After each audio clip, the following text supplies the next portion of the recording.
Good morning, campers, and welcome to Radio Camp Half-Blood, a Percy Jackson read-along podcast. I'm B. And I'm Zack. And this week we read Chapter 7 of The Battle of the Labyrinth, Tyson Leads a Jailbreak.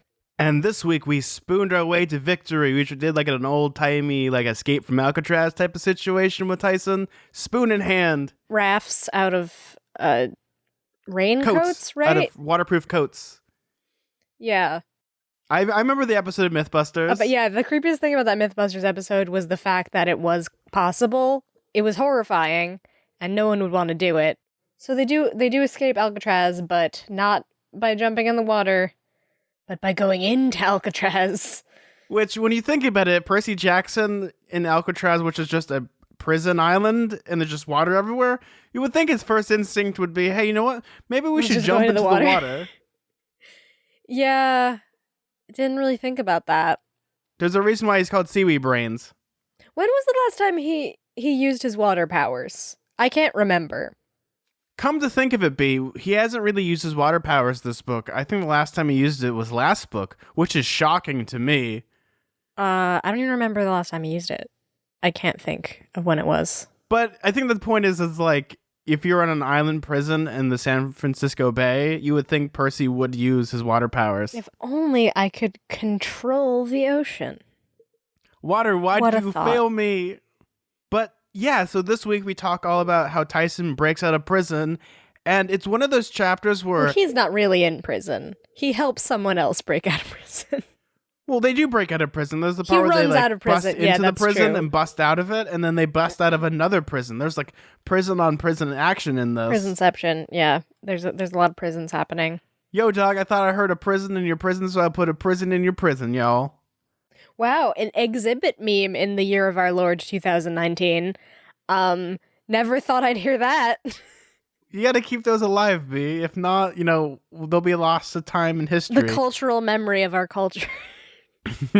Yeah, and I really do enjoy this chapter. I think the first parts of this chapter are super crazy, and then it keeps getting progressively crazier as it goes on. Yeah, so what struck me about this chapter that was kind of funny is there's a red herring monster at first, or maybe that's not the word I'm looking for, but the monster that ends the last chapter, we do not see it, we do not encounter it, we don't know what it is. We see no evil, we feel no evil. It's just a device that gets them to run into Alcatraz. That seems more like a writing prompt almost, where it's well, I don't know how to really end the last chapter, so I'll do this. Yeah, technically I feel like you could have written this chapter without that other monster. They could have, found a dead end and then turned around and not been able to get out that way, so then they break through and find Alcatraz. I feel like it's supposed to establish urgency, there's things in the labyrinth that aren't just them. And that's maybe one of the reasons why they had to leave, have that urgency. Though the problem, though, is I'd rather face that monster than the monster they actually face in this chapter. I guess that's true, too. I think it was giving the chapter a sense of, out of the frying pan into the fire. Oh, well, I guess we didn't even really encounter that monster that ended the last chapter. And then you immediately see maybe, the most horrifying monster we've encountered so far. And we'll get to it, because I really want to talk about this description, because I was getting so many flashbacks to The Thing. It's really hard to picture in some ways. There's an amorphous, horrifying quality to this particular monster. Well, no, it's exactly like John Carpenter's The Thing, with having all those weird morphic monster. Real Carpenter-esque vibe happening from this. Also, a bit of a Cronenberg vibe, too, when you think about it. The only person I would want to make this monster is Rob Bottin, the guy that actually made the original Thing for John Carpenter's. It's just, man, we'll get to it. I really want to describe it because this is where it kind of shows that Greek mythology can go into weird body horror turns. Again, still using the same sort of process that they use for most of the monsters, which is, what if I stuck this animal onto this animal? But they just add more animals to make it more horrifying. I think this actually puts Rick Riordan in a very unique position because we've already covered all the major mythology monsters in the last 3 books. Now he's kind of scraping deep down to Tartarus because we start to get into the really weird ancient beings, because Yeah, as you see the here in this hipster chapter, monsters. these are some of the very first monsters. This is like Gaia level, like hmm year one type of horrific monstrosities that we find. Year one, it was also a monstrosity of a movie. So, do you remember that movie? Year one's the movie with Jack Black and Michael Cera, where it's like half of it's a caveman movie. I Yes, always get that movie confused with the movie Your Highness, which is pretty much the exact same type of movie, except it's in the medieval period. same idea. I don't remember that one at all. At least year one left a slight imprint on my brain that was just dredged up. Your Highness it has Danny McBride. It's pretty much like Pineapple Express. It's a stoner comedy, pretty much. But they're like in medieval times. Yeah, it's exactly what you think. It's a James So when you Franco. think about it, there's probably a lot of people under the influence at the medieval times. Oh, I've been to medieval times. It's a riot. No, I have too. My jouster one. It was great. It's fixed though, you guys. As said in Garden State. Fun fact, the medieval times where I go to in Buena Park is where they filmed the movie Cable Guy with Jim Carrey. That's the part where he has his fight in the medieval ring. Yeah, the medieval times that I went to was the one from Garden State. So we're just really Well, I mean, to be fair, there's only like 4 medieval times. just touring the medieval times. There's only a couple, yeah. There's one in New Jersey, so that's the one that I've been to. Oh no, you went to Jersey. I just imagine all of them talking with like Jersey accents in the medieval ring. Like, I am the Green Knight. It's like, are you? You sound like Buddy Velastro. Hey, you want to be dethroned off your horse? I can't do a Brooklyn accent, or I can't even do a Jersey accent. They're all part of the same DNA, basically. I'm sure the people from New Jersey hate us, and the people from New York love us. We throw a lot of shade at New Jersey, as is my right as a person from New York, is to throw shade at New Jersey. Even though it's basically the same, if we're being totally honest. Speaking of medieval combat, there is a lot of monsters in this chapter. There's a lot of like fighting in Alcatraz, which once again, this goes back to the idea of like urban fantasy. Like we have like this very urban, like modern setting, and then you have like crazy weirdo things happen, and I love One it. thing that I thought was interesting, which I think this is building on the established lore that we've heard about the labyrinth so far, which is that time and space are very wibbly wobbly, timey flexible. wimey. Yeah, exactly. They're not following normal logic because they show up in Alcatraz, right? And Alcatraz is in San Francisco or next to San Francisco, basically. Think of it this way, B. They pretty much in 10 minutes did pretty much the entire quest of the Lightning Thief. Right, exactly. That's like an entire book. I was thinking the same thing. I think maybe that might be the joke. The joke is that they're in the labyrinth where pretty much they can skip all like the stupidity of like going on the quest. And it's like, what's the best way to put it? Oh, have you ever gone to a theme park where you have like a fast pass or like a front of the line pass? It's the exact same type of thing. Well, you pay a little more money. Yeah, it's the same. Or even Disney actually does have like tunnels and stuff that people go through so that's how like workers get to the other side of the park, right? Is they don't cut through all the people, they go through like the back ways. And that's kind of what they're doing here. It's only at Walt Disney World there's tunnels. At Disneyland there isn't. But it's the same idea, right? Like it's kind of a slap in their face to compare like, oh, we went on this whole entire quest that took like the entire book to get from the East Coast to the West Coast, and now they're suddenly there. And again, I mean, the time is complicated because we've established that you could be in there and what you feel is 10 minutes, then you pop out and it's been an hour, so it's kind of the Narnia thing. And they walk out to space Alcatraz where there's like flying cars. And for some reason, like I always think about in the future in like dystopian novels, there's always blimps and zeppelins everywhere. That's what I always think about. Yeah, like a full-on BioShock situation. Well, yeah, that's more like a BioShock Infinite situation. But even in Doctor Who, Well, that's what I meant, yeah. they have stuff like that. But it's that type of thing where like you could pop out 100 years into the future, though. Does that work 100 years in the past? Wait, then why couldn't they? I mean, I know it probably doesn't work like that whatsoever, but my thing is like they like pop out and they just see Jesus talking, and then they just pop right back into the labyrinth. They're like, oh, we've gone too far back. The way that the labyrinth works is interesting because I'm glad that we have Percy sort of as the self-insert character, like explaining how weird it is to be suddenly in San Francisco. Like he says, it didn't seem possible that we could have popped out of the labyrinth on the other side of the country, but Annabeth had been living in San Francisco all year, keeping an eye on Mount I never know how to say that. Tamaulipas, whatever. Just across the bay, she probably knew what she was talking about.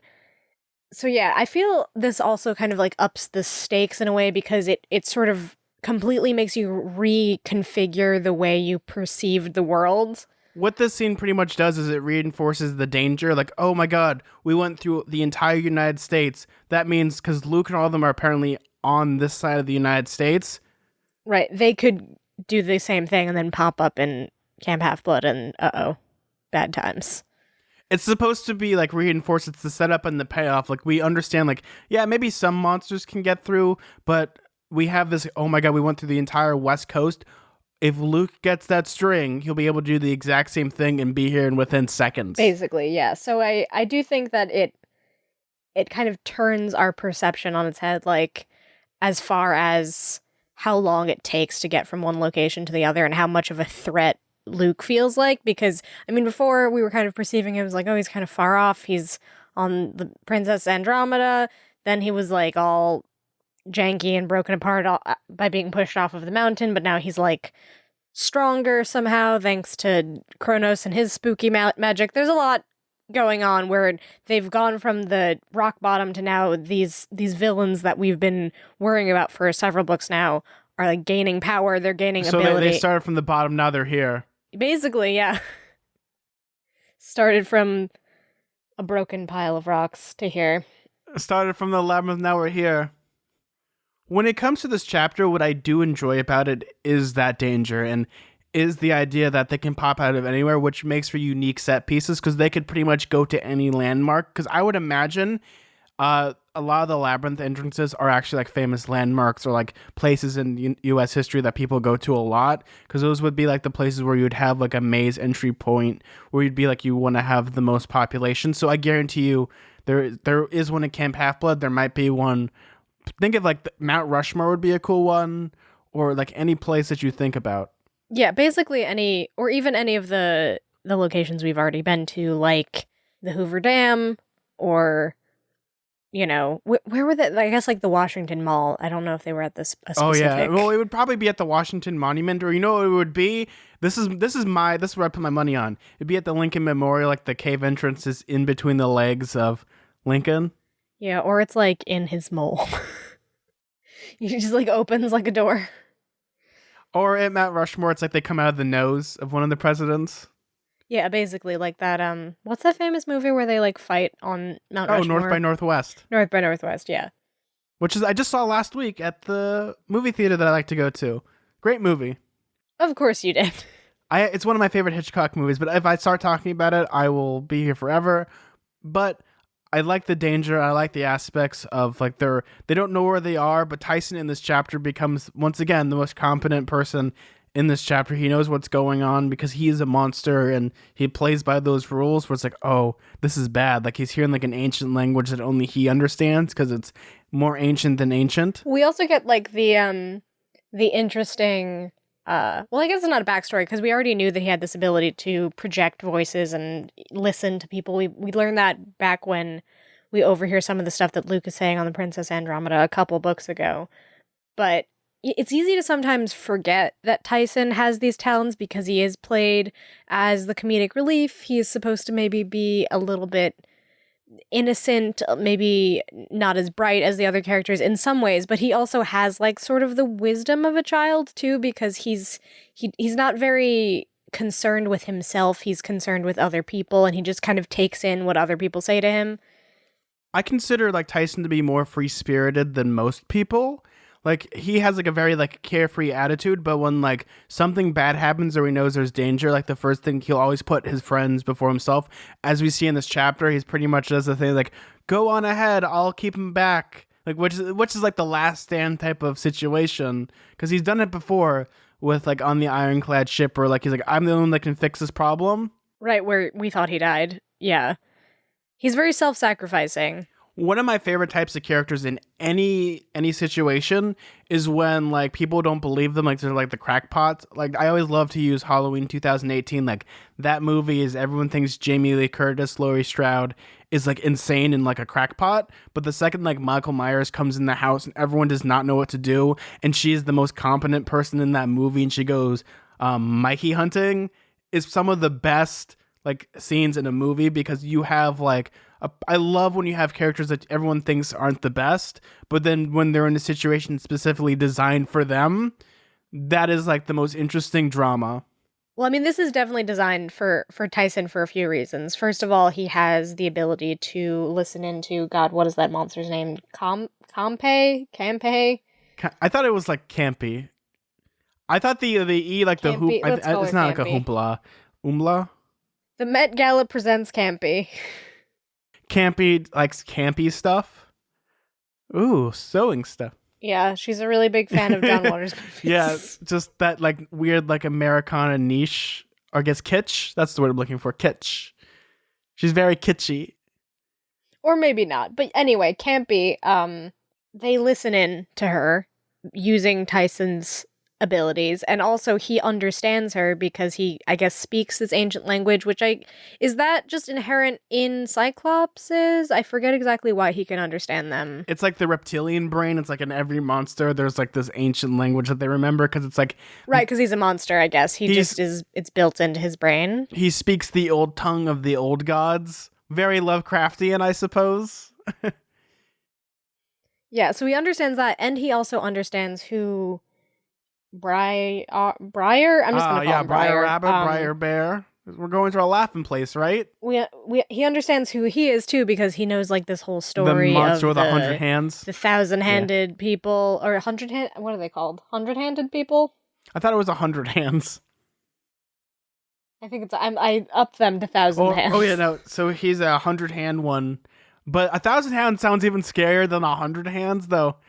That's That's like a nightmare. Just imagine having 1,000 hands. I would go crazy. Yeah, it's a very creepy description of him, even though he's not the villain. But we'll get into that. But it's just really satisfying to see how this chapter pans out because Tyson really is perfectly tailored to help them in this scenario. He understands what Campy is saying. He knows the whole story. He knows the circumstances.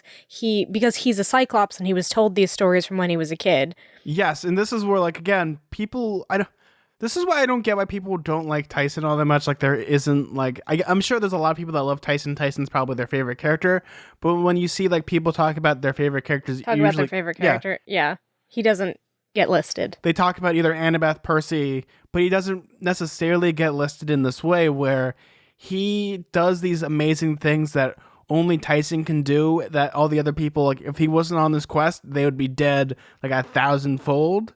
And Tyson also has like the heart to he's very compassionate, and he's very like, once again, he will literally self-sacrifice himself. He has these abilities that are very helpful to this quest that he's on, but he's not at all self-centered or proud of those things. He's not bragging about his ability to help them. Well, they're more like byproducts of him being a monster. Well, that's true too, but I'm just saying, like, it's not like he feels like self-satisfied, like, oh, I can help you in this way. He feels satisfied in the sense that he cares about his friends and he's happy to help his friends, but you never get the sense that it's selfish or that he's showing off or anything like that, because that's just not who he is as a person. B, obviously he doesn't have hummus. Hubris, yeah, exactly. He's very different than Annabeth in that way. He just really doesn't concern himself with how he appears to other people. He just concerns himself with helping other people. And that's why he's such a good character, honestly. And this chapter does a good job of demonstrating that. And of course he tries to sacrifice himself again because he's such a good boy. He's a lot like Dobby, and I hate to use that comparison. Oh, he is like Dobby, you're right. Because he's like useful, but at the same time he's there to, kind of be the comedic relief, but also he's like Dobby. He's very useful when he needs to be useful. I'm just thinking of, isn't there like a part in Harry Potter where they figure out that like he can escape like a prison because he could just sort of beam himself out? I think you're thinking about the part where he drops the chandelier. And he's like, oh, Dobby didn't want to hurt. Dobby just wanted to maim. Yeah, maim or injure. There's also that. That's true. Yeah, they're just very similar in personality, I think, because they're also very people-pleasing. And they're trying to prove themselves. So this is like writing 101. If you want to have a people-pleasing book, you add a character that's very, not simple-minded, but they're very like carefree in like this way, where they're pretty much like a free spirit. A good example of this is in the Goonies with Sloth. Yeah, Like it's similar. well, Sloth is pretty much the prototype to Tyson. Like in very similar ways, they're very smart people, but also you love them in the end. They're smart in a unique way, I guess, because people underestimate them because they make assumptions about them, and I mean that's the entirety of Sea of Monsters is basically about people making assumptions about Tyson. Well, it's the exact same assumption of in the Goonies with Sloth. Like everyone thinks he's like a terrible monster, but he's like this loving, caring person that all he wants is just his baby Ruth. Yeah, which is also a very Tyson characteristic because he's very food motivated as well. Somewhat like a dog, really, like a golden retriever. I hate to say this again. Fun fact: I actually went to go see the Goonies on the big screen, like 2 weeks You ago. see so many movies, it's ridiculous. I do see a lot of movies. I like seeing classic movies on the big screen because I don't get a chance to. But there's a part where like the cavern's like crushing in with like One Eyed Willie's pirate ship and Sloth. This tell me if this doesn't sound like Tyson, okay? Sloth is the only one that can like lift a boulder, and he's telling everyone to go because there's not enough room for him to get practically exactly through. what's happening in this chapter. Yeah, it's like Tyson, and then there's the part like he's like Sloth love chunk, and then he's like go. That's my Sloth impression. He pretty much like self-sacrifices himself so all the people can like get through the hole, which is exactly what happens in this chapter and what happens in Sea of Monsters. I mean, we could just talk about how great Tyson is forever, but I mean, this chapter does a good job of allowing us to do that. But another aspect of Tyson's personality you get to see is they break through the wall in the labyrinth. They pop up and they're in Alcatraz and they hear crying and determine that they're, I guess, capturing, Cyclopses and Hundred Hand people again, because that's like... Because they're in Alcatraz, and when you're in a prison, you have to have prison people? I guess. And like the Hundred-Handed ones and the Cyclopses were the ones who were specifically imprisoned by Campy. So it's sort of repeating itself. Well, there's a reason why. The reason why is because they're the people that made Zeus's master bolt. Like, they have, like, powers to destroy the Titans. Right, okay. So they don't explain that in this chapter, but that makes sense. But then we get to the situation that we had, like, we listened to this weird message about, like, we need to be prepared for when they come. And then we cut to the actual description of the monster because, like, they're, like, sneaking through Alcatraz. And it is the most horrifying description. Can I please read this, B? Do you have it up? I do have it up. It was sort of like a centaur with a woman's body from the waist up, but instead of horse's lower body, it had the body of a dragon, at least 20 feet long, black scaly with enormous claws and barbed tail. Her legs looked like they were tangled in vines, and then I realized they were sprouting snakes, hundreds of vipers darting around constantly looking for someone to bite. The woman's hair was sort of snake-like as well, like Medusa's. Weirdest of all, around her waist, that the woman's part met with the dragon part, her skin bubbled and morphed, occasionally producing the heads of animals, a vicious wolf, a bear, a lion, as if she was wearing a belt of ever-changing creatures. I got the feeling I was looking at something half-formed, a monster so old it was from the beginning of time, before shapes that had actually really been fully defined. Jesus H. Christ, this thing is scary.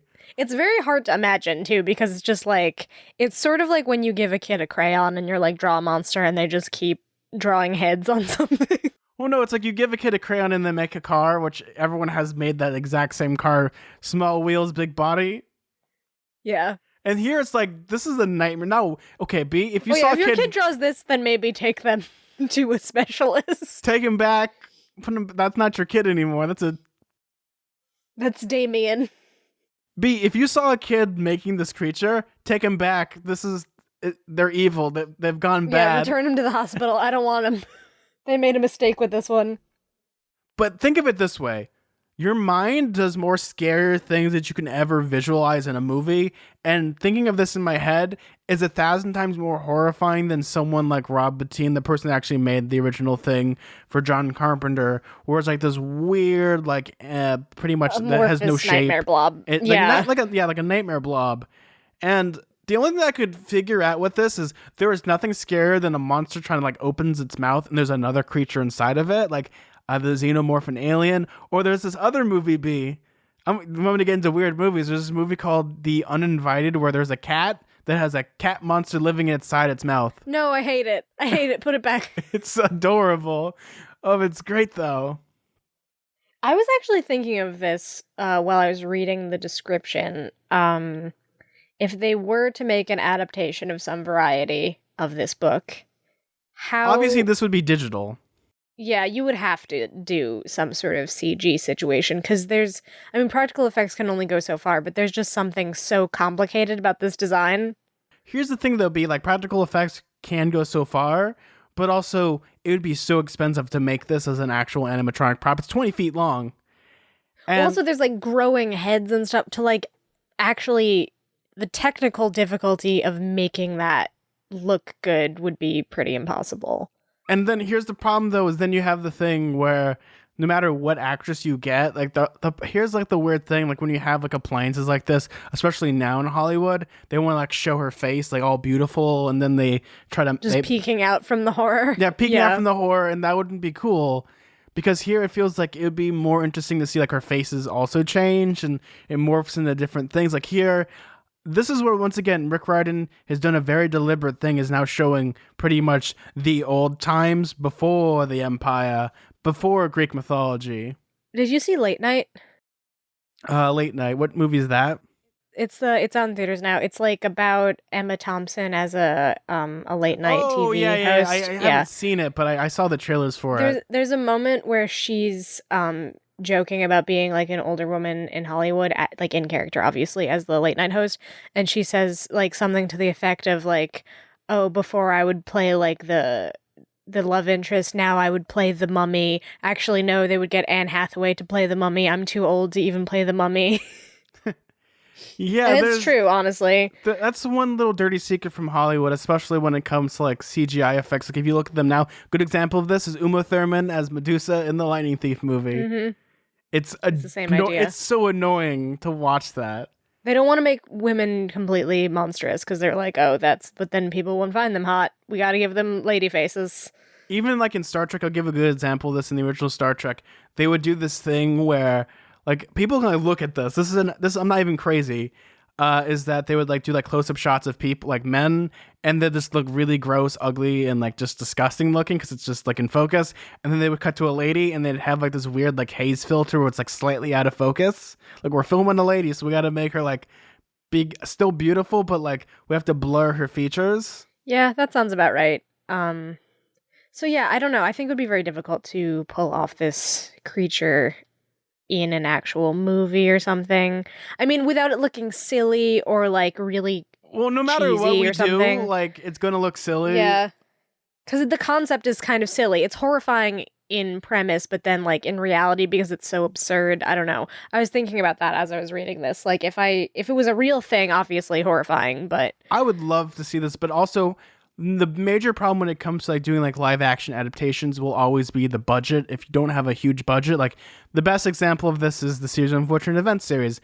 It has a very small budget, and you can actually see it within the special effects because those are like the weakest aspects. But luckily, there aren't too many like fantastical elements. There's like weird elements to it, but it's not like dragons and stuff. Do you know what I mean? There's plenty enough in this with like the lacrimose leeches and the Medusoid mycelium. That's true. I'm just saying like that it was able to pull off some of it mostly because it's like magic realism, but it's not fantasy. You can shoot around it. Yeah. Well, this is straight up fantasy, so I think it would be more difficult. Well, it'd be a lot harder, especially like even if you watch Game of Thrones, like the first season, all the battles are pretty much done off screen. When you think of Game of Thrones, you think of like huge battles. Like legitimately in the first season of the Game of Thrones, they do jump cuts of like after the battle. They're like, and then the dragons were there. You don't need to see those. It's fine. I do enjoy this creepy creature Campy who starts chasing them through Alcatraz, which is a very unique set piece. That speaks in like a horrifying old time language. How does Percy describe the language again? It's like really horrible. It's like raspy, and it's something like raspy voice muttering something that I couldn't make out. The words were strange, like rocks in a tumbler. See, the best way I would describe this is pretty much imagine like you're talking, but then they reverse your talking and then reverse it, kind of like the little man in Twin Peaks. In Twin Peaks, Let's I was gonna say. rock. I was thinking like that, but like mixed with sounds of like a cement mixer or something. Laura Palmer. I could kind of see that. I was imagining something more like that mixed with like maybe the rock biters from Never the ending Neverending story. Story. A little bit of that, though they're like more friendly than this creature. Well, I feel like if it's also going to be something very like draconic, or it's going to be something like almost like H.P. Lovecraft, like if you listen to this ancient language, you're just going to go mad because your brain just can't comprehend it. Oh, so the reason I was describing the whole setup is because I wanted to get to another great thing about Tyson, which is that he recognizes, we're going to call him Briar. I guess that's what, it's probably pronounced different than that, but Yes, B. I remember Briar, like Briar Bear, Briar Rabbit, the Briar Patch, Briar's ice cream. Briar's ice cream.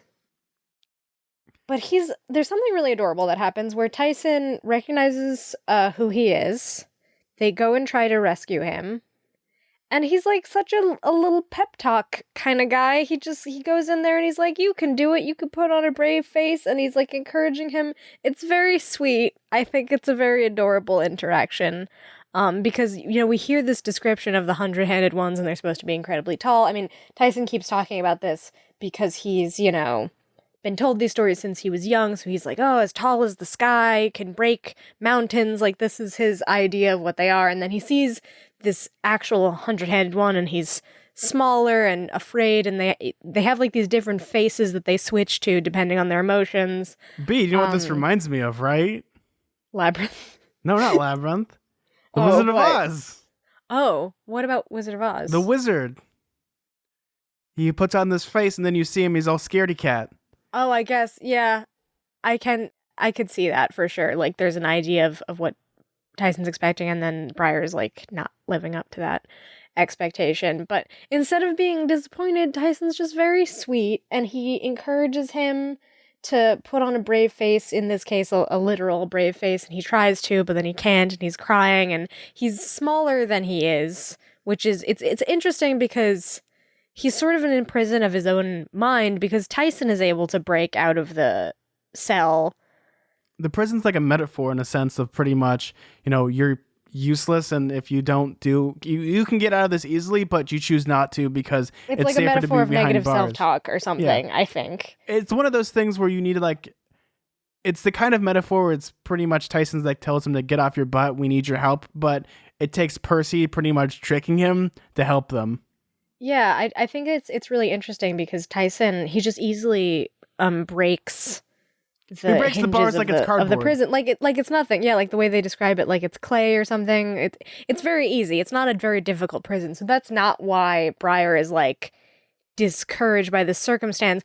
And then of course Annabeth explains like, oh, he's been in prison for a long time. His mind has changed into thinking that there's no escape. So it's actually not the physical restraints of what he's in, but not believing in himself. This is also like a very interesting, unique situation because think of B, where are they? Alcatraz. Yeah, they're in Alcatraz, The Rock. which pretty much think of it this way. It's an island with like a prison on it. What is ahead of them from prison, from Alcatraz? San Francisco? Yeah, that is the most horrifying thing. It's like your freedom is just out of reach. All you have to do is just swim on the bay. There probably wasn't a mistake that it was Alcatraz that they picked for the situation here because It's like all those people tried to psychological escape torture. Alcatraz, but the sharks got them because there's sharks in the San Francisco Bay. If you didn't get killed by the sharks, you died from hypothermia. And pretty much I think Alcatraz drove more people insane because you could actually see freedom and it's like almost in your grasp, but not quite.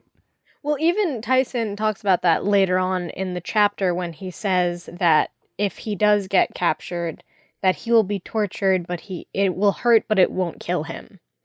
And that's kind of the premise of the way that these 100-hand ones are enslaved, is they're not kept there to be killed, they're kept there to be tortured eternally, which is worse in a lot of ways.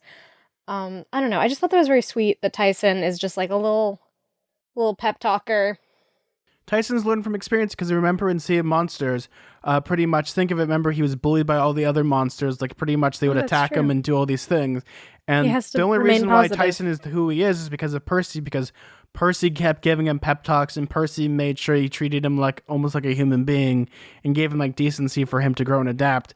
Tyson's doing the exact same thing here with Briar, and I love that. I love that there's a lot of character, progression in this way of Tyson used to be the exact opposite way. Like he was, I actually like Briar. If you just flip it away, like Tyson was a homeless kid that pretty much he just wanted to do was hide in trash cans and not do anything because he was just afraid that everyone would hate him.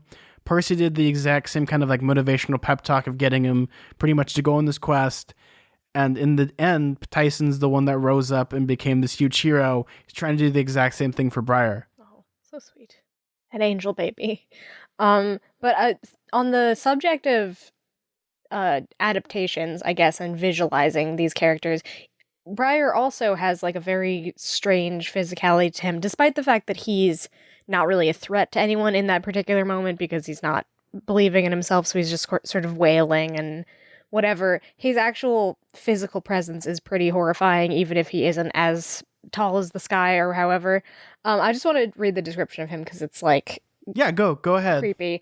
I really imagine like a sort of horrifying claymation situation when I was reading this. I wasn't sure what I was looking at. He was human size and his skin was very pale, the color of milk. He wore a loincloth like a big diaper. His feet seemed too big for his body, with cracked, dirty toenails, 8 toes on each foot. But the top half of his body was the weird part. He made Janice look downright normal. His chest sprouted more arms than I could count, in rows all around his body. The arms looked like normal arms, but there were so many of them, all tangled together, that his chest looked kind of like a forkful of spaghetti somebody had twirled together. Several of his hands were covering his face as he sobbed. Either the sky isn't as tall as it used to be, I muttered, or he's short. Tyson didn't pay any attention. Is there other explanations? Oh yeah, there's more description of him. His face was long and sad, with a crooked nose and bad teeth. He had deep brown eyes. I mean, completely brown, with no whites or black pupils, like eyes formed out of clay. Briar wiped his nose with 5 or 6 hands. Several others were fidgeting with little pieces of metal and wood from a broken bed, the way Tyson always played with spare parts. It was amazing to watch. The hands seemed to have a mind of their own. They built a toy boat out of wood, then disassembled it just as fast. Other hands were scratching at the cement floor for no apparent reason. Others were playing rock, paper, scissors. A few others were making ducky and doggy shadow puppets against the wall. There's a lot going on. It's a really evocative image, honestly. Because all of this is happening while he's also emoting and being like, "Oh, I can't escape this place," and his hands have a mind of their own, and they're doing all these other activities around him. I could just really actually see this as like a special effect in a movie. I think it would be really cool. Well, it would be a special effect movie. Normally, how they probably would do it would either be it couldn't just be like one wide shot. They'd show the major wide shot of just all the hands, but pretty much what they'd probably do. And then they'd zoom in on. Well, they would zoom in on the individual doing the scene. thing. So they would zoom in on the individual scenes, but how they would do all the 100 hands would be. This is how, in my theory, I'm sure there's thousands of ways of doing this, but you would like get people to pretty much do like the green screen thing where they have like a sleeve on, where they have like their hands, so they key out the rest of the body, and they just have the hands, and they all look because they're all pale. You make them all look different and stuff, and they have like your unique scenes that way. So you can have 100 hands in the situation, other than it being like a CGI monstrosity of just. I always think of maybe like Goro from Mortal Kombat, that type of situation. Though again, that's like animatronics, so that's a little different. So I don't know necessarily how you would do it professionally. But because he's in like a confined space and he's smaller, it might be easier to like mirror the hands and do all that stuff. But also keep in mind, I like this aspect of, he's doing all these things, like he's like multitasking, not like he could easily escape and like kick ass, but he doesn't. And even like with the situation, I love that like they kind of like moving on a little bit from this is that pretty much Tyson, even with his pep talk, isn't really helping Briar all that much. So Percy does this thing like, "Hey, how about this? I play you in rock, paper, scissors, and if I win, you come with us, and if you win, you get to stay here and be happy," which is a very Percy thing to do. And this is where I know Rick Riordan has kids or has seen kids play rock, paper, scissors. This is as kiddie as you get to the point of painful experience. And that is rock, paper, scissors, gun. Gun. Like the meme. Gun. I was laughing so hard because I remember doing this as a kid. You play rock, paper, scissors, and you cheat either with gun or dynamite. Yeah, there's a few other ones. Jellyfish is one. Yeah, Black there's a hole. bunch. Hot dog. Well, I'm also a nerd, so I did rock, paper, scissors, Vulcan nerve pinch. That sounds completely accurate to you. And I like how he even describes that he got this from Mr. Blowfist. Like, of course he did, from, like, some wise guy teacher taught it to him. From his hip teacher that isn't just this, who, in my theory, is Mr. Blowfish, is just secretly Rick Riordan. Like, he just put his face on his I face. thought Chiron is, just but yeah, like, oh, I could see. yes, who's this hip, striking person that has this nice biddy. Right, he's very cool, and he ends up with Sally, and everything's great. I love this. I love how he beats him through kid humor, and it's the most realistic thing for Percy to do. As, you know, Tyson's trying to do his pep talk, it's always Percy who pretty much, like, cuts to the chase, cuts the malarkey, like, hey, we'll just play this game really quickly, and I know how I'm going to win, beat you, because in a lot of Greek mythology, demigods have to trick people, and this is the perfect example of tricking somebody. Right, it's sort of similar in a way to in Sea of Monsters when we talk about no one and, like, not saying your name and that whole thing. It's like there's a lot of mind games that happen when trying to outsmart monsters in Greek mythology. Well, that's kind of the point, is just tricking somebody, but in the case of, like, Odysseus, he accidentally uses his hubris to say, oh, my actual name, to taunt you. You were so close yet so far. Yeah, and we learned that in Sea of Monsters, don't do that. Here it's the exact same type of thing. It's like, oh, he did it, but because Briar is, like, an honorable person, even though he's scared, he has to follow the rules. So they break out of jail and start running, hopefully to the entrance of the labyrinth. And of course, they run into the snarling Campy waiting to destroy them. I like how Percy says that he didn't need to understand what she was saying to know that she was going to kill them.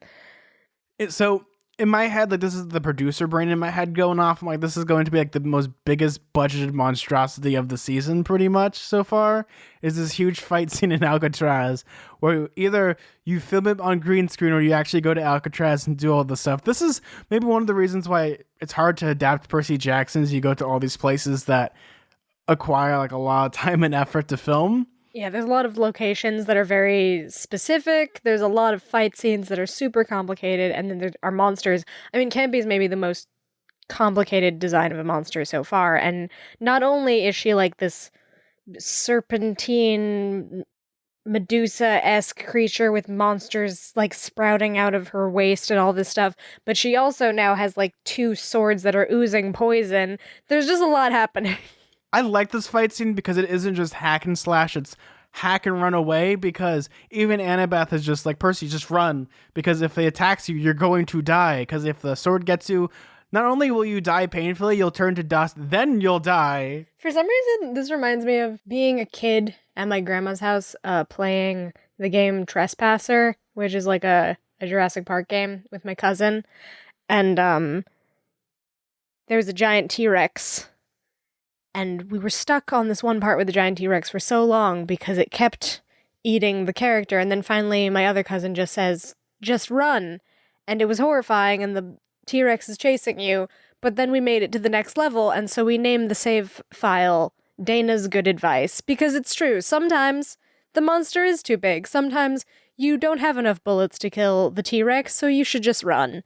And this kind of plays out in this scenario because you can't always hack and slash your way to killing a monster. Sometimes running is your best option. Sometimes the best solution is to run away. This is the weird thing that people, I'm not sure if it's like a weird like misconception, but you don't always have to fight the monster. You can always just, hey, we'll deal with that later. Wait, you never have to kill the monster. Sometimes killing the monster makes things worse. Like, look at the Hydra. Cut off one head, 2 more shall take its place. By fighting the monster, you're fighting by its rules.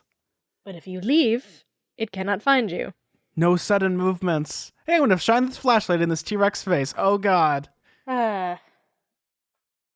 But I like that this whole interaction isn't just like a hack and slash. It's pretty much Tyson's last stand where he's willing to sacrifice himself. Like, go, I love you, Percy. Yes, which, once again, this is the situation of, darn, you know how they're in Alcatraz, a place surrounded by water? I wish we had someone that knew how to control water in some way, shape, or form. I don't know anybody. B, do you know anybody that controls water? Yeah, I don't know, Poseidon? Anyway, so our dumb protagonist. I mean, we know someone that controls sass, and that's Annabeth. Yeah, he decides not to use his water powers, and instead, he sacrifices his brother. Like you do. I mean, he doesn't really, because Tyson ends up being fine, but he almost sacrifices his brother. I like that the idea is to get to the ferry. The ferry. Wait, is that a reference to something? I'm sure it's a Schwarzenegger something, but I don't know. Get to the chopper. Okay, got it. Listen, Ah. I don't speak the same language as you. Oh, I speak many languages. So they decide to run. Did I ever? And I think I've told the story before where I tried to impress a girl by trying to speaking Klingon to her. Oh man, that didn't go well. Oh no. Okay. I mean, there's some people who I'm sure. No, she was a huge Star Trek fan. I thought that was feel like French to her. Nah, she didn't find it impressive. Well, I mean, that's her problem, I guess. If she's a big Star Trek fan, I don't know what to say. Against every wish in their mind, they decide to head back to the labyrinth, even though it's terrible, because that's the only way that they think they can escape. And they run back all the way to the cell, and what do you know? It's blocked again. What a surprise. This scene's really cool because, if you think about this once again, always think about it in live action setting, like the theater of the mind. They're trying to pry the door open, and pretty much they get in it through the hairs of their chinny chin chins. Yeah, it's very, it's very like Indiana Jones, just like sliding under as the door is closing kind of thing, and just barely grabs the hat. So in this case, I thought maybe Tyson was going to pull that with the shield that Percy throws, but unfortunately, that is not the case. I was waiting for the part where Tyson was going to die, because they have it set up pretty much like he's doing his last stand, and this is like his honorable, his death. It's like, go now. I was like, not another sacrificial Tyson death. Come on, why are you gonna do this? And listen, I know it's possible for Rick to kill off characters. We've established, I'm sure there are actual characters who die. But if he did Tyson dirty again like this, I would be so mad.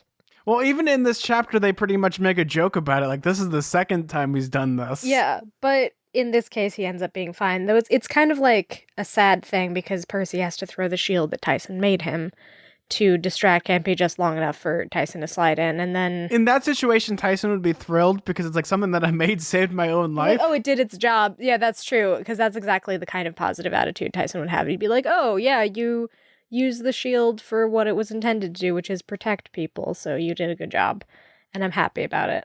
I didn't even know it had a frisbee option to it. Yeah, I mean, I guess anything that shape is. Hey, anything's a frisbee if you're brave enough. It is kind of sad, though, because he just fixed it, He just fixed it for Percy in the beginning of this book. Well, he'll be happy enough to build a new one. Oh, and I'm sure it'll be bigger and better. And that's the purpose of the stuff that Tyson makes for him is to help Percy. I'm sure he'll have a new feature, it comes back to him, like Captain America's shield. Yeah, or a boomerang. I never got boomerangs to work. They always just went forward and never came back. Oh, Boomerang. Thanks, Boomerang. You always come back. Bye-bye, Space Sword. One time I threw a boomerang up in the air when I was a kid, and it just landed on the roof and didn't come back. So that ended my boomerang career. I'm just imagining, I know this isn't right, and I've asked my friend this because he lives in Australia. It's when you become a police officer, do they give you a badge and a boomerang as your gun? And they teach you how to shoot a gun while riding a wallaby. Yeah, you don't shoot cans, you throw boomerangs at them. But the chapter kind of ends with them making it safe and sound into the labyrinth. Thank God they went from one horror and now they're heading to a new one. They're back in the labyrinth with a new buddy, and everything's A-okay. The choice is death or death. See, you know what would be even funnier? If this chapter ended with them going to the labyrinth, and then they turn around and there's just Luke. He's just really confused. And it's geez. Or it would be even funnier if they, like, appeared and then somehow the monster that they sealed out from that room was there waiting for them. See, that would have been actually, you know what, B? You're a lot smarter than I am in that situation. That's even funnier. Right? It's just standing there. Like, hey, remember me? You know what, B? I think you get a gold star for this episode because I couldn't even come up with something that clever. Right? I mean, we saw, like, we didn't even see the monster. It would break through, right? And then there it is, and it's like, this guy again, right? We keep going in and out of the labyrinth to escape monsters, and there's ones on either side, so really. Oh, wait, and then they like look at the monster, like the monster looks really confused at them. It's like, so how does this work? Do you fight first, or do I fight first? Or, I'm so sorry, we had this weird cat and mouse chase. But, like, the monster's standing there because it's been waiting for a while, like, filing its nails. And then the chapter just ends with to be continued. I feel like it'd be, like, extremely, like, Bugs Bunny. Like, you know, like, that orange monster in the Bugs Bunny cartoons that just has, like, a very kind of... He looks like Cousin Ed. Silly personality. Yeah, that one. I just am imagining that creature just standing there in the labyrinth waiting for Percy and the gang. It's called Gossamer, by the way, that monster. Which I didn't know that. Played by Jim Cummings, of course. Speaking of funny things that happened, what's the name of the next chapter? Next chapter is Chapter 8. We visit the Demon Dude Ranch. I almost read that as the Demon Nude Beach. And that's a different book. A different book entirely. The Demon Dude Ranch. Wonder where they end up. I mean, probably another interesting place in America. Dude Ranch, Texas? Is it going to be Texas? B, didn't you know they're going to be in the show Hey Dude, the Nickelodeon show about the Dude Ranch, I think it was called? Is that a show? Like one of the first Nickelodeon shows that no one remembers but me. I was going to say that it's either before my time or after my time. Or is it going to be that weird season of Malcolm in the Middle where... Oh, yeah, where Reese goes to the weird dude ranch? Yeah. Hey, I like dude ranches. I'd love to go to another one. I feel like those would be a lot of fun. They're like, it's cowboy LARPing. What's not to love? The thing is, I don't know if it's going to be a literal ranch or if it's just sort of like a pithy title that is referring to just a place where a bunch of, like, livestock are. So it's going to be one of those. Anyway, that's my closest guess to what's going to happen. So, B, are you ready to read some emails? Okay, we got an email from Rebecca that says, "Love the podcast. My name is Rebecca and I'm 25 and enjoy listening to you guys discuss one of my favorite series. I also enjoy revisiting my childhood when you reference Disney Channel movies and Nickelodeon shows. From your last podcast in regards to Crazy Horse Girls, and I was one of them, B, the book series you're trying to remember could be Pony Pals. Yes, that is the series title. It was Pony Pals, by the way. I double-checked and it was Pony Pals. Saddle Club or Heartland. There was a lot of them, I guess. And yes, I read all of them. Zach, in regards to someone having 3 names being serial killers, I just want to put out there Neil Patrick Harris, Jennifer Love Hewitt, Andrew Lloyd Webber, Joseph Gordon-Levitt, Jonathan Taylor Thomas, Frank Lloyd Wright, Francis Ford Coppola, and James Earl Jones. Thanks again for the podcast. You guys are amazing. Okay, some of those do sound like serial killers, though. I mean, especially Jonathan Taylor Thomas. Doesn't that sound exactly like a serial killer? So here's the problem when it comes to using actors as a point of reference for 3-letter names. There's actually a reason why actors use 3-letter names the specifically. SAG thing? Yes. So I'll explain this a little bit. So in the Screen Actors Guild or SAG, only one person that has a name can it be registered in that time. So let's say Neil Patrick Harris. He'd probably went by, hey, let me see if I can get Neil Harris. Well, there was already someone registered, so they can't use that. So they have to use their middle name. Like an example of this is, I think Michael Keaton, his original name is Michael Douglas. There's already a Michael Douglas, so he had to change it to Michael Keaton. But there was already Michael Douglas. Yeah, there's a few examples Nicolas Cage like that. is actually related to Francis Ford Coppola. He actually had to change his name because he didn't want to have nepotism. I don't remember like his actual name, but his last name was... Or even Michael B. Jordan, too, Michael right? Jordan. You can't do that. So using like... Maybe not using actors isn't really a good example. Once again, the reason why serial killers have 3 names is kind of the exact same thing. You don't want to have, let's say... John Wayne Gacy. You don't want someone to be like, oh, you have that name, like a serial killer. Yeah. If you happen to have all 3 the same, well, then luck. You probably should change your name. I don't know why your parents like love serial killers. Like, isn't that right? The only people that don't have that are like Ted Bundy and Jeffrey Dahmer for some weird reason. I don't know why maybe because they're more synonymous with those names. They're weirder names, I would say, that those combinations of names. And Charles Manson. Charles Manson's another example of that. Yeah. But I guess maybe because they're so synonymous with that name. Like if you name your kid Charlie Manson, I am so sorry for you. Then you're doing it intentionally, let's be real. I mean, surely you know, right? We did get another email that says, answering some questions. And this is from, I want to say Vanya, Vanya. Yeah, I want to say Vanya. If not, I'm so sorry. Hey, in last week's episode, Zack mentioned a few things about mortals and monsters being invited into camp. My personal opinion after thinking of it thoroughly is that they didn't have time to invite Sally into camp because they were about to be mauled by the Minotaur, and that kind of pushes other things out of the mind. Yes, that's pretty much true. As for the conga line of monsters, all I'll say is that I don't think the spy had enough motivation to invite monsters into camp, and what I'd say to that is, not yet. Not yet. But yeah, but the thing about Sally, I think that was just more of like, you can look at it as a plot hole, but if you think about it in like reaction, like if we were actually dealing in that situation, I'm sure we would come to the exact same conclusion. Yeah, I'm sure. I mean, what are plot holes and what are just like something that could probably be explained by the plot, but they just like there's no point. You could just make your own headcanons and stuff as to exactly why that happened. Once again, like when we talk about like our theories and trying to like pick apart plot holes, we're doing this as because we're reading these books very thoroughly. So we're trying to look for like the pieces that don't quite fit in, because as we read these books, we slowly come to realize small things, and sometimes we get some things right, some things we get things wrong, but it's just one of those things that we do. We like to have fun. So B, did we get any other messages? Yeah, we got a pretty long email from Liz, who says, "Hi, Zack and B. It's Liz again. Not sure how you feel about sending in more than one email. As many emails as you want. If you have something to say, by all means, email us. That's probably our policy. Yeah, not sure how you feel about one more. As long as the email has a lot of good juicy bits, that's fine. Instead of saying hi, bye. Okay. Like orange juice in England. Juicy bits. It's Liz again. Not sure how you feel about sending in more than one email, but hi again. I was listening to your podcast, and you both talk about Annabeth's characterization for the third week in a row, and your explanation kind of caused me to fall into a mental wormhole and forced me to think about female characterization in terms of Annabeth and the PGO series in general, but then also a wider view of femininity in YA, and I kind of wanted to share a few of my thoughts. I thought it was really interesting how someone last week talked about Annabeth and ADHD, but like B said, I'm not super comfortable giving Rick credit of that depiction of ADHD because there's little prior context or continuity there. It's a bit too JKR and Dumbledore for me. I get what you're saying.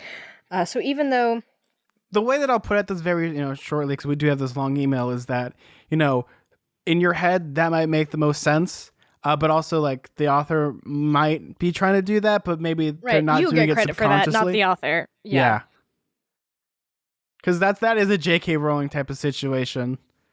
Yeah, it very much is. So even though it's a great explanation and makes the story read really more interestingly, I'm not sure it's a theory I subscribe to. However, Zach's point about the fallibility of Annabeth really did resonate because I do believe she's a deeply flawed character for the daughter of the goddess of logic and rational thought. And for as smart as Annabeth is, she's extremely irrational sometimes, especially in highly emotional situations, and she's also extremely traumatized, as are all these characters. Why Chiron does not have a therapist on camp is beyond me. That's a it's good beyond point, me honestly. too. There's a lot of questions about magical camps in schools, like why they don't have mental health facilities, but all those kids in Hogwarts, all they do all day is drink butterbeer and get depressed. Yeah, early onset alcoholism. Anywho, she's not perfect by any stretch of the imagination, but I think her flaws are really what makes Annabeth one of the more interesting female characters in young adult literature. The dichotomy of Annabeth intellectual rationality versus emotional irrationality is my favorite parts of this character and something that is alluded to a lot in this book because I do think this is a big Annabeth-centric book. Something else about Annabeth is that she's the kick butt pre-censored. I got you. Thank you. Girl with a knife, but she's also emotional and has some traditional, quote unquote, feminine qualities. I think recently there's been a swing in the perception of female characters where women who are not, quote, strong female characters are perceived as weak or less than purely because maybe they think about romance instead of fighting in a scene. I think traditional femininity is often considered a bad thing, and I don't necessarily agree with that. And I think Riordan really shows that in his characterization of characters like Clarice, who in prior books is fight and soars 100% of the time, and in this book she's tending a guy back to health, which is a traditionally feminine act. And there are potentially romantic undertones to her with Chris, but she's still the same Clarice, and that's okay.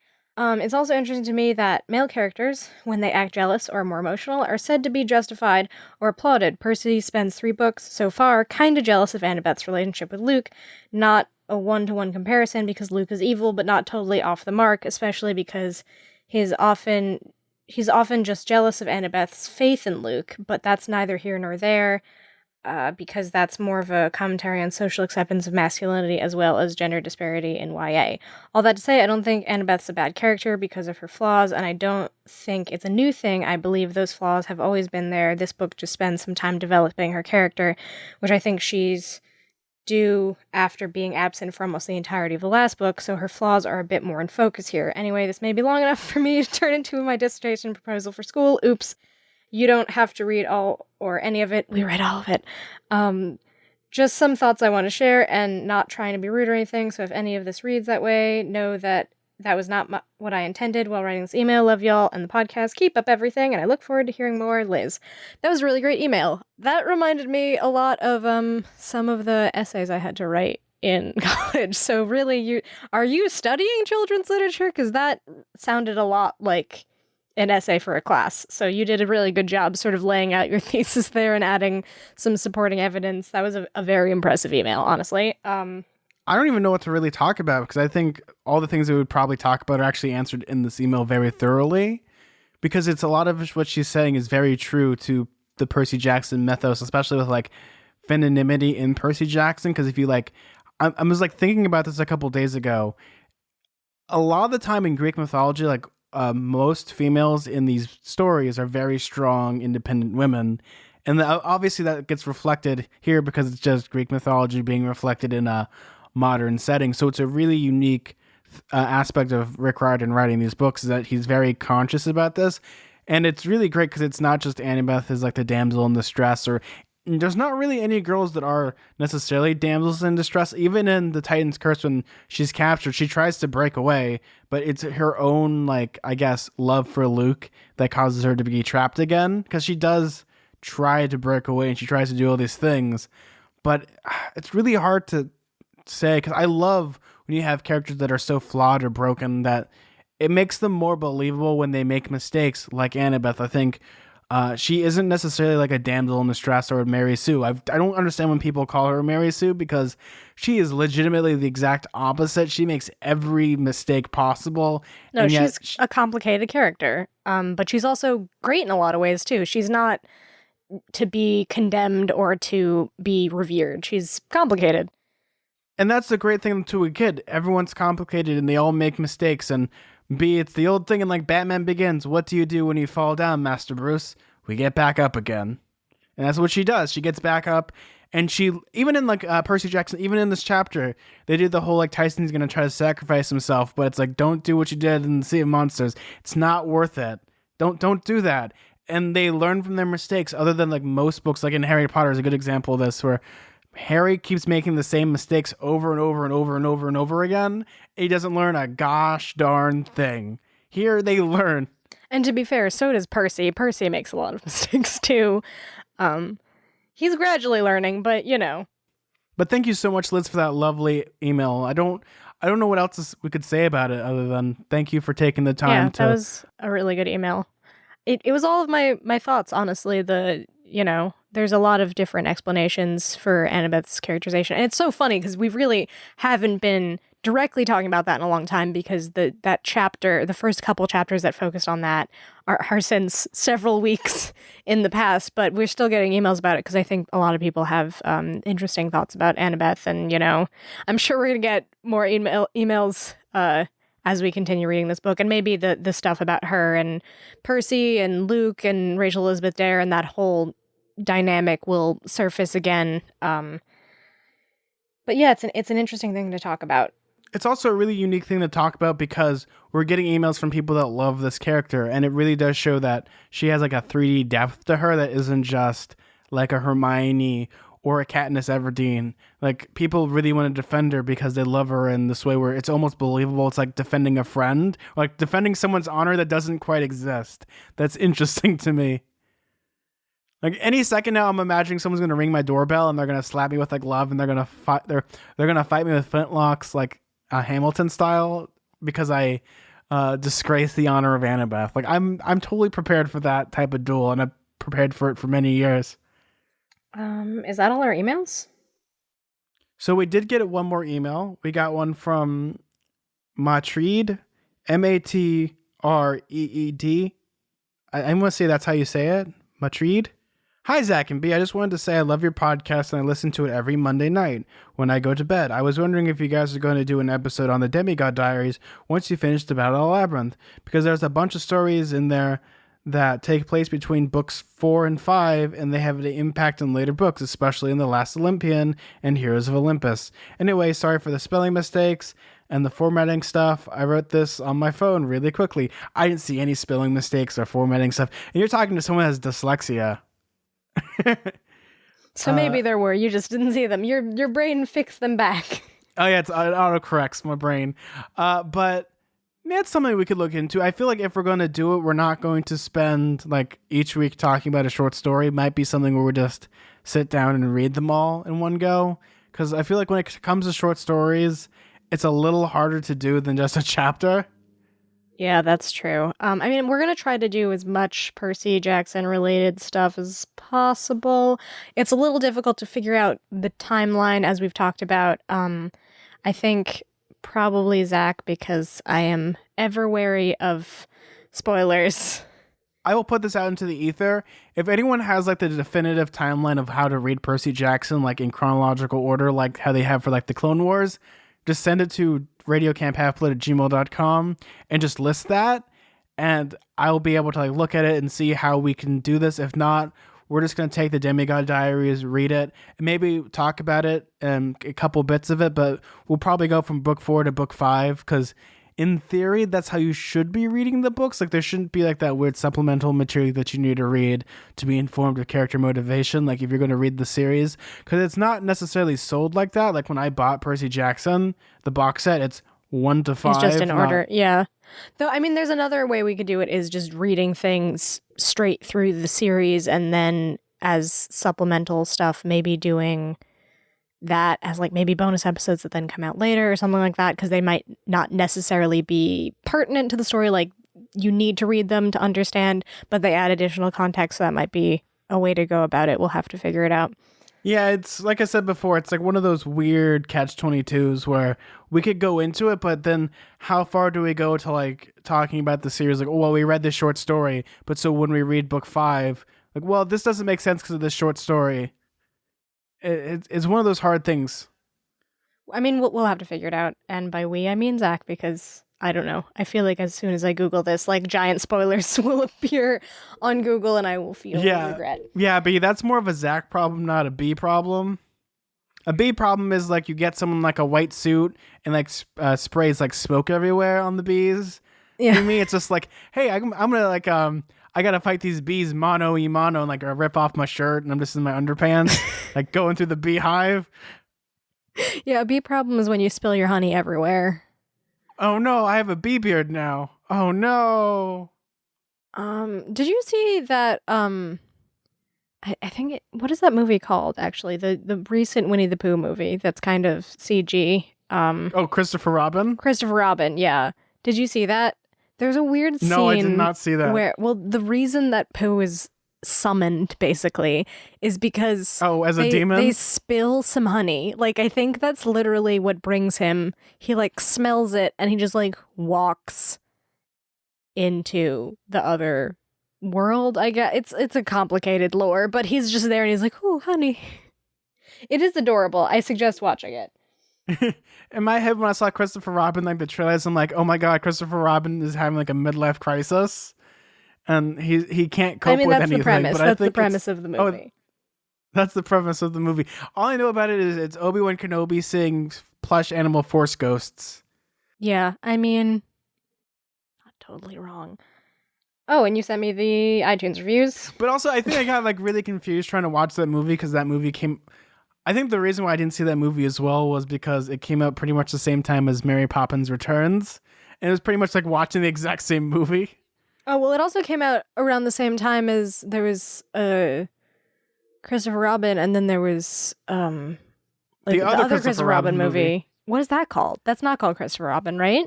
What is that movie called? No, it was like it's the actual story of like how the reason why there's the Christopher Robin books. One is even more depressing somehow. Oh, that could be a little more depressing. But speaking of things that aren't depressing, you want to read some iTunes reviews? The opposite depressing, yeah. We got okay, we have an iTunes review from Jordan, the country, not a person. Anyway, who says, I love it. This is amazing. I'm a huge fan of Percy Jackson, and I recently noticed this. Good job. Short, sweet, to the point, and I didn't even know we had listeners in Jordan, so that's pretty cool. Well, now we do, B, and Jordan's kind of cool, and I'm so excited that we're getting people from Jordan, but also we have an iTunes review from Ireland. B, this is your home country, yeah. The land of my people. Yeah. Well, I mean, a few generations removed, but yeah. Before the dark times, before the potato famine. No, it was after the potato famine that my family came. Well, it depends on which side of my family. And then my family was like, let's hop on a boat and go. 32 skidoo. Beep, beep. Blue skidoo. Burr, burr, burr. Actually, I have the secret to tell you, B. Steve is my great-great-grandfather. This is the movie. This is the Blue's Clues movie. Does that mean Rosie is blue? Oh no, that's what you guys need to be for Halloween though. That would be so great. I'm not dyeing my dog blue if you want me to. Just put little ears on her. But she already has little ears. No, but little blue ears. Well, B, then she'll be like Janice. She'll have like 4 ears. Yeah, that's true. Oh, I could be like I could be like Percy and she could be Miss O'Leary. She could be my heck hound. That would also be cute. So going on more of a cuter matter, I got one that just has hearts, and it's from Ireland. It's from Cliodhna, Cliodhna. I don't even know how to say that. I am so sorry. That looks Gaelic AF, but also that could just be a key smash. I'm not sure. So it says, I'm the person who loves to read, but there are some bits that I really skim over, but this is helping me calm down and think about what I'm reading. By the way, I love this. I'm only on number 7, but still. There's so much more to go. So they actually aren't going to hear this, but they're eventually going to catch up to this episode and hear us reading the review, which is sort of... A long time from now, they're going to be really impressed. Yeah. Hey, you made it to this episode. Congrats. Thanks for still listening. Now you can tell us if that was a key smash or if that was Gaelic. Yeah. I don't know. Let's call our new friend Tilda Swinton to come up and explain. No, Tilda Swinton has descended into the sea and become nothing but foam. I keep getting messages from people loving that stuff. I love it. I think that's it for this week. We'd have no more emails. We got no more iTunes reviews. I think we covered the book thoroughly, hopefully. Yep. We are so close to sending out those pins, which I wanted to mention. I'm very excited. I did the design. You saw the design. It took way too long to do. For some of the people, it might be really freaky. Like they might be listening to this and all of a sudden they'll hear a knock on the door. And there like I some am, rustling in the standing at your door. bushes. No, you like do the thing where they open the door and they don't see anybody and they look down and there's a package. And there it is. And there it You've is. been conscripted into the demigod army. I hate to say it. I didn't want to be a half-blood, but that's my life. Record scratch. That's me. Yeah, I almost I was going through different designs and I almost wrote like mortal circa 2018 or something like that, but it was just like too much text. It would have taken up too much of the pen. I don't know. I might do other designs in the future, but this is the first one I'm starting out with. Oh no, another one, a cool one would be Claimed 2018. Oh, that's one. Yeah. Like Sun Poseidon or something. Yeah, that'd be cool to do. These are just multiple suggestions. I'm gonna stick with this design for a while because again, I have 50 sheets of orange paper, so Yeah, I know. All I know is orange is the new black, especially in Percy Jackson. Well, B, where can they find you? You can find me on Twitter and Instagram at bkellygorman, and you can find me on Tumblr at twinpoetry.tumblr.com.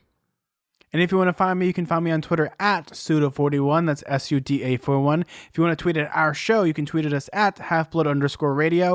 And if you want to listen to my new show, The Film Cultist, where I talk about movies and random bits and bobs of film trivia, that's The Film Cultist. This week, I actually had two special guests on. I had Addison and I had my friend Michael on to talk about the movie Jennifer's Body, and it was a whole lot of fun. Other than that, we have a Patreon/Radio Camp Half-Blood. So check it out. We have episodes that come out early. We'll have the pins as they'll be coming out soon. For $10 a month donators. Yes. We also have t-shirts available at Radio Camp Half-Blood at TeePublic. You get some cool designs. We actually have our main logo. You can get a coffee mug if you want. Coffee mugs are radical cool. Get our adorable faces on all sorts of merchandise. Yes. Yep. You can match my mom. I think everyone wants to match your mom. Right? She's very stylish. Well, B, I'm Zach. I'm B. And keep staying mortal. Bye. Bye, guys.